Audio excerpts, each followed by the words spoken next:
Good afternoon, everyone. Ambassador Nirupama Rao, Ambassador Mateja Upadhyay Ghosh, Ambassador Riva Ganguly Das, Elena Perez de la Caz, Maria Rosa Sabatili, Priyanka Bhide, Khushi Singh Rathore, Eileen Hauer, and of course, Hema Rans, guests, esteemed members of the diplomatic community and friends. A very, very warm welcome. This evening, we inaugurate a very special forum that seeks to provide a context, a platform, an engaged space for diplomats from the EU and India to share best practices, to dialogue, and to collaboratively explore initiatives within the foreign policy and security ecosystem to find solutions and inclusive responses to the challenges that we face in a rapidly changing and not always peaceful world order. This is, however, a forum with a difference. It is led by women with the focus to find avenues for purposeful action in navigating the new contours of diplomacy and providing a conceptual framework for foreign policies that foreground equality and justice in the best traditions of democracy. Just a few facts. On the 9th of November 2022, the European External Action Service launched Women Diplomatic Network to exchange best practices, to infuse equality, justice, and inclusion in the national action plans, to share, learn from lessons learned, to mainstream gender issues into the security and foreign policy space, and to build solidarity amongst men and women practitioners in the foreign policy space. Today, globally, there are 34 foreign ministers, 84 ministers of trade, and 20 of defense that are women. The Women in Diplomacy Index of 2023 mentioned that women still remain largely unrepresented in ambassadorships across the world, and only 20.54, and please correct me if I'm wrong, my statistics could be a little, shall I say, dated, 20.54% of all ambassadors are women. In Asia, 12% of the ambassadors are women. And for the countries of the G20, their average share of women ambassadors increased to 21% in 2023 compared to the earlier 17% in 2018. In India, the percentage of women diplomats, in fact, has decreased from 14.1 in 2018 to 13% in 2023. But these statistics are often debated. However, India has a pretty small foreign service, and Nirupama Rao would bear me out. I think a total of 996, although 35 new entrants are added every year. And there is a push now, more than ever before, for gender parity in the diplomatic service. Today, I think nearly 20 heads of missions are women. In recent recruitments, the attempt is to make over 50% women represented in the Foreign Office. So we have made strides in India, but there is, as you know, a long way for us to go. When we talk today about women mainstreaming gender equality in the foreign policy and security space, I think we are all on the same page that the status of women is closely aligned to the country's security and prosperity.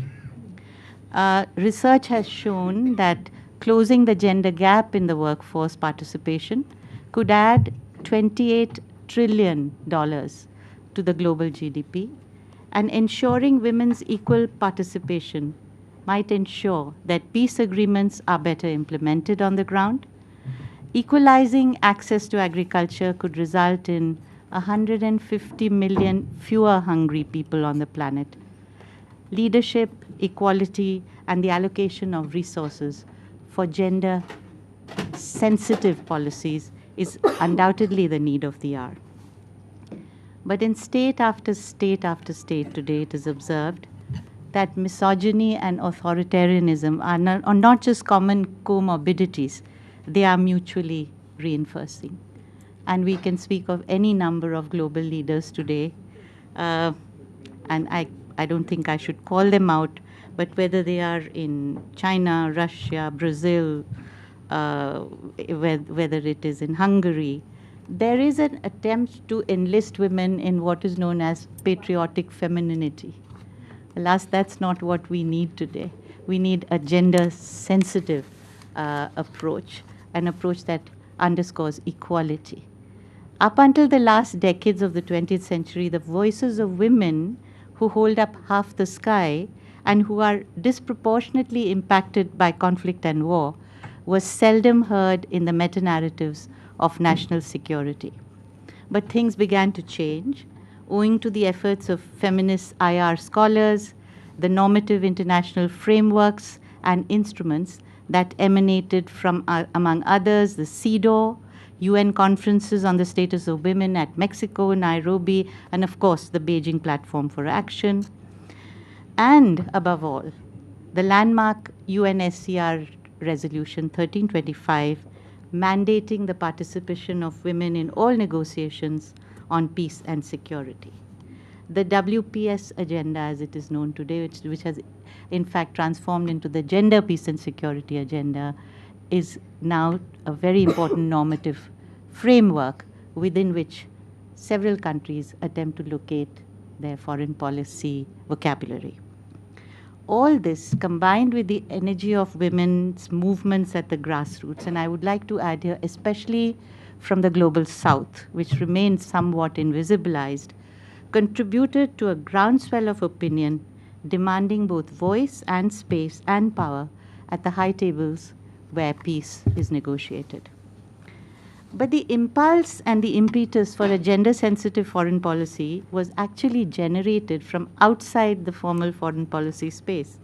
Civil society, international civil society, really had a very major role to play in this, as we all know. So what of women in diplomacy and the foreign policy space? Since 2014, when Sweden's Foreign Minister Margot Wallström announced the world's first explicitly feminist foreign policy, there has been a buzz around the concept, with both supporters and some skeptics who balk at the term feminist. The Indian preference has been really to call it a gender-sensitive foreign policy, and I must say here that Ambassador Nirupama Rao was instrumental in coining that phrase for our diplomatic establishment, and since then, the feisty women in the diplomatic space have not looked back. So basically what I think Margot Wallström was trying to do was use methodologies that both transgressed in some way and yet bricolaged around the dominant masculinist discourse on foreign policy. Even though in October 2022, the foreign minister of the new Swedish Prime Minister cabinet announced the reversal of Sweden's feminist foreign policy, it has been argued that in real terms, the government of Sweden still maintains a public commitment to women's rights, and the allocations and resources that are made out for women, women's equality, cannot be taken aback because the feminist foreign policy idea has spread to multiple countries, including Canada, France, Mexico, Spain, Luxembourg, Germany, Chile, Netherlands and Belgium are in the process. Libya's first foreign minister at the Gender Equality Forum in 2021 committed to following up on this idea in her home country. So the push to bring the WPS issues to inform the changing contours of diplomacy has been propelled by several women leaders across the world, not to mention the Hillary Clinton doctrine, but also all the way around to people like Radhika Kumaraswamy in Sri Lanka, whom the ambassador from Slovenia knows very well. All of them set the stage for the purchase of the normative canvas of 1325 plus to flag women's participation and inform foreign policy narrative.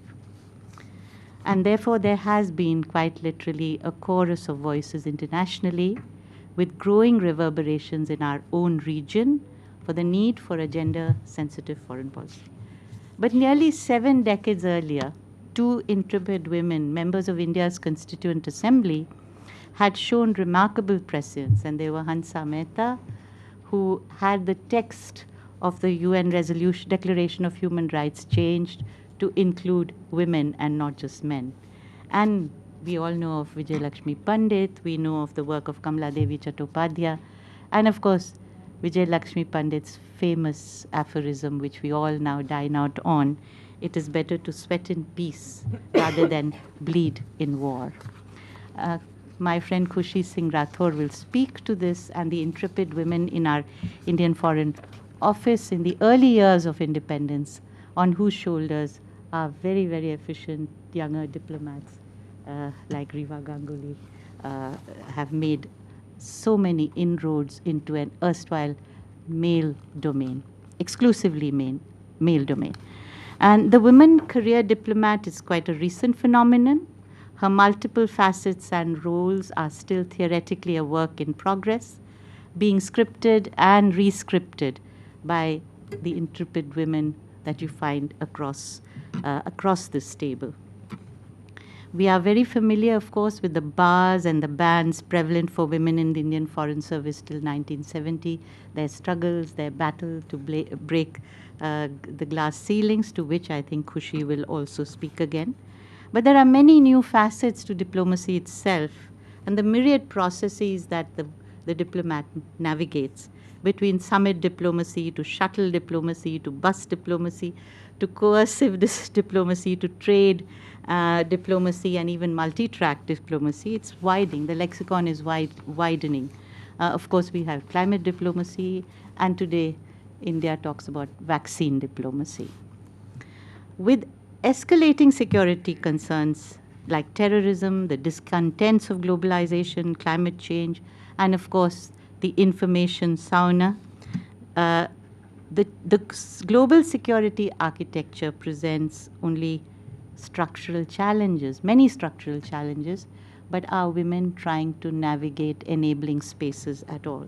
Today, Ukraine is a decisive moment in reconfiguring diplomacy as we have known it, and one often wonders whether the presence of an Angela Merkel may have made a difference, but that's not for me to say. We Indians live in the most nuclearized region in the world, and yet advocacy for a nuclear weapons-free world and non-proliferation challenges have found very little resonance in our region. Is this something that women diplomats would try to address frontally?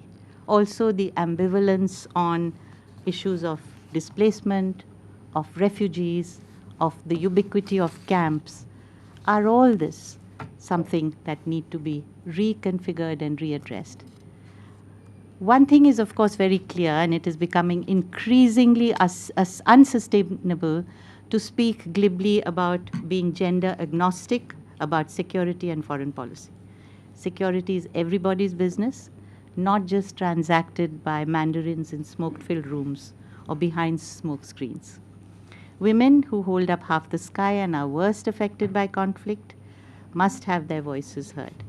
Security as zero-sum game and the self-interest language of power brokerage in international realpolitik does not take into account human security concerns adequately. Women's efforts at building peace have often interrogated cartographic anxieties of state security establishments, but they have bridged the artificial divides between the so-called hard and the soft issues. And the SDGs are a very good example of this today. But FFP, if you want to call it that, or a gender-sensitive foreign policy, as we will all agree, is not about adding women and stirring. It's not about women addressing only women's issues, but about a counter-hegemonic discourse and a rearticulation of the uses of power in the international domain. It is equally about bringing an anti-colonial lens And it is not only about ticking the boxes on 1325. At root, it's about democratization of both security policies and foreign policies and placing them squarely in the arena of debate and dialogue. There are, of course, many, many contestations, but since we have such an amazing panel here today, I would like to, before asking our first speaker, quote something from her, which is so evocative. So I'm going to steal a leaf out of your book, Nirupama. And she asks, what is a gender sensitive or a feminist foreign policy? And I quote her, a feminist foreign policy would embrace the idea of a South Asian commons, and she's speaking as an Indian diplomat. It would speak and act in favor not of ravishing disunities, but of rationalizing unities, of merging capacities to build, to develop, to link. It would exercise vetoes to block war, not peace. It would emphasize the right to food, the right to health, the right to knowledge and learning, the right to reject disconnects, the right to the worn-out cliches and mental barriers that divide us. It would weigh the interests of humanitarianism against the interests of power with far greater precision. It would say no to violence against all, but particularly crimes against women and children. It would reject the voices of the far right and the far left. It would feel the true pulse of the unknown, the marginalized, and the excluded.